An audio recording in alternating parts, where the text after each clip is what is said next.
गांव मोहल्ला के इस खास बुलेटिन में हम आपको बिहार के साथ साथ देश और दुनिया की तमाम बड़ी खबरों से कराएंगे रूबरू। मैं हूं संध्या। जानते हैं आज की बड़ी खबरों को। पटना में मानव श्रृंखला के लिए महागठबंधन ने नहीं ली जिला प्रशासन से अनुमति। आरजेडी ने कहा परमिशन लेने की जरूरत नहीं।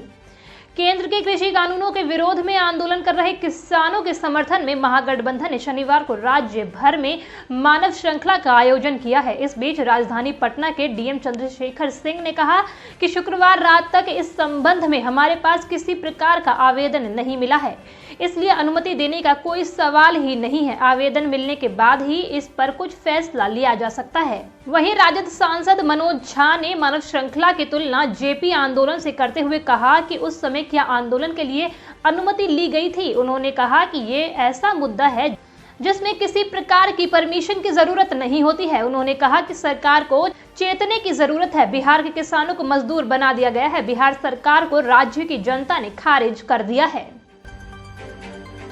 बिहार में कोल्ड डे का अलर्ट। 2 दिनों तक मौसम के मिजाज में नरमी के संकेत नहीं। पटना मौसम विज्ञान केंद्र ने शनिवार एवं रविवार के लिए राज्य में कोल्ड डे का अलर्ट जारी कर दिया है। पश्चिम से आने वाली हवा की गति में तेजी आने से प्रदेश का पूरा वातावरण भीषण ठंड की चपेट में आ गया है। आकाश में बादल छाए होने एवं धरातल पर कोहरा फैलने के कारण स्थिति और विकट हो गई है। लोग ठंड से बचने के लिए घरों में दुबके हुए हैं। ठंड का तीखापन आजकल इतना ज्यादा बढ़ गया है कि लोगों को ना घर में राहत मिल रही है और ना बाहर। ठंड का असर न केवल मानव पर दिख रहा है बल्कि पशु पक्षी एवं अन्य जीव भी ठंड से व्याकुल हैं। बिहार में कोविड-19 की नई गाइडलाइंस 28 फरवरी तक प्रभावी। मिलेगी कई और रियायतें। राज्य के नागरिकों को केंद्र की ओर से जारी कोविड-19 की नई गाइडलाइंस में थोड़ी और राहत मिलेगी। सिनेमा हॉल में सीट क्षमता के 50% से अधिक दर्शक बैठ सकेंगे। राज्य के अंदर तथा देश के अन्य हिस्सों में सामानों और आम लोगों की आवाजाही पर अब किसी तरह की रोक नहीं रहेगी। राज्य सरकार ने केंद्रीय गृह मंत्रालय की ओर से 27 जनवरी को जारी नई गाइडलाइंस को राज्य में हूबहू लागू करने का आदेश दिया है। इस अवधि में भी मास्क का उपयोग अनिवार्य रहेगा। सामाजिक दूरी सहित बचाव के अन्य उपाय पहले की तरह किए जाएंगे। बिहार में जल्द ही होगी 94,000 शिक्षकों की नियुक्ति। मेधा सूची जारी। बिहार में सरकारी शिक्षक बनने की चाहत रखने वालों में 94,000 प्रारंभिक शिक्षकों की नियुक्ति का रास्ता साफ हो गया है। शिक्षकों की नियुक्ति जल्द होगी। इसमें जो गतिरोध था वो दूर हो गया है। सभी नियोजन इकाइयों ने मेधा सूची जारी कर दी है।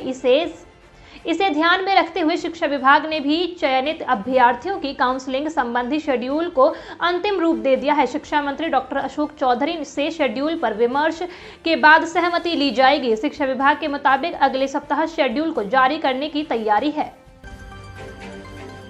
मानव श्रृंखला के बहाने तेजस्वी का सीएम नीतीश पर हमला। कहा बिहार में भी सरकार कर रही किसानों की हकमारी।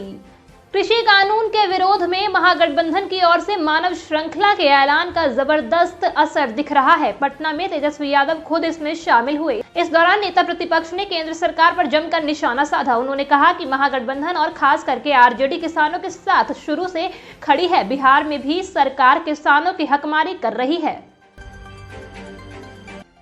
बिहार में बेखौफ बदमाश। सहरसा में सुशांत सिंह राजपूत के रिश्तेदार को दिन दहाड़े मारी गोली। बिहार के सहरसा जिले में शनिवार को दिन दहाड़े बाइक सवार हथियारबंद बदमाशों ने यामाहा शोरूम के मालिक पर ताबड़तोड़ गोलियां बरसाई। गोलीबारी की घटना में शोरूम मालिक सहित एक कर्मी भी जख्मी हो गए। घटना की जानकारी मिलने पर परिजनों द्वारा दोनों जख्मी को इलाज के लिए गंगजला चौक स्थित निजी क्लिनिक में भर्ती कराया गया। शोरूम मालिक राजकुमार सिंह के पैर में गोली लगी जबकि दूसरा जख्मी बैजनाथपुर निवासी अमीर हसन के कमर समीप गोली लगी और उसकी हालत गंभीर बनी हुई है। राजकुमार सिंह बॉलीवुड के दिवंगत अभिनेता सुशांत सिंह राजपूत के रिश्तेदार हैं। सरयू राय के भतीजे को भाया नीतीश कुमार का साथ जेडीयू में शामिल। झारखंड के बड़े नेता और विधानसभा चुनाव में सीएम रघुवर दास को हराने वाले सरयू राय के भतीजे संतोष राय ने जेडीयू का दामन थाम लिया है। संतोष राय को पार्टी के वरिष्ठ नेता और पूर्व अध्यक्ष वशिष्ठ नारायण सिंह ने जेडीयू की सदस्यता दिलाई। इस मौके पर पार्टी के प्रदेश महासचिव नवीन आर्या और पूर्व मंत्री जय कुमार सिंह भी मौजूद थे। संतोष राय को जेडीयू में शामिल करने पर वशिष्ठ नारायण सिंह ने कहा कि संतोष राय के शामिल होने से पार्टी मजबूत होगी। सरयू राय को भाजपा विरोधी माना जाता है, लेकिन इस सवाल पर विशिष्ट नारायण सिंह ने सफाई दी। वहीं संतोष राय ने कहा कि नीतीश कुमार के प्रति आस्था ही उन्हें जेडीयू के नजदीक खींच लाई है। बिहार सरकार के पूर्व मंत्री जय कुमार सिंह ने कहा कि संतोष राय के जेडीयू में शामिल होने से शाहबाद के साथ साथ जेडीयू को भी मजबूती मिलेगी।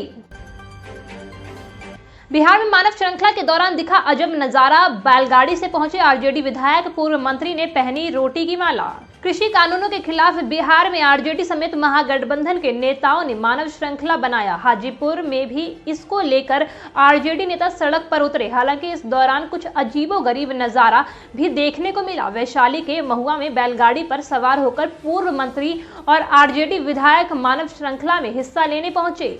वहीं आरजेडी नेता और पूर्व मंत्री शिवचंद्र राम रोटियों की माला पहनकर मानव श्रृंखला में शामिल हुए। बिहार में पंचायत इलेक्शन का शेड्यूल जारी। 6 पदों के लिए होली बाद शुरू होगा चुनाव। बिहार में पंचायत चुनाव का शेड्यूल जारी कर दिया गया है। राज्य निर्वाचन आयोग ने बताया कि राज्य में 6 सीटों के लिए इस बार चुनाव कराया जाएगा, जिसमें जिला परिषद सदस्य, पंचायत समिति सदस्य, मुखिया, सरपंच, वार्ड सदस्य और पंच शामिल हैं। राज्य में होली के बाद चुनाव प्रस्तावित किया गया है। मिली जानकारी के अनुसार राज्य निर्वाचन आयोग ने बिहार में पंचायत चुनाव का शेड्यूल जारी कर दिया है। शेड्यूल के मुताबिक राज्य में 10 चरणों में चुनाव कराए जाएंगे। पहले चरण का चुनाव 24 अप्रैल को होगा, जबकि 10वें और अंतिम चरण का चुनाव 30 मई को कराया जाएगा। चुनाव आयोग ने जिलावार तारीख तय किया है। गांव मोहल्ला के इस खास बुलेटिन में आज के लिए इतना ही। अगर आपको हमारा शो पसंद आया तो हमें कमेंट सेक्शन में बताएं और वीडियो को लाइक, शेयर और चैनल को सब्सक्राइब करें।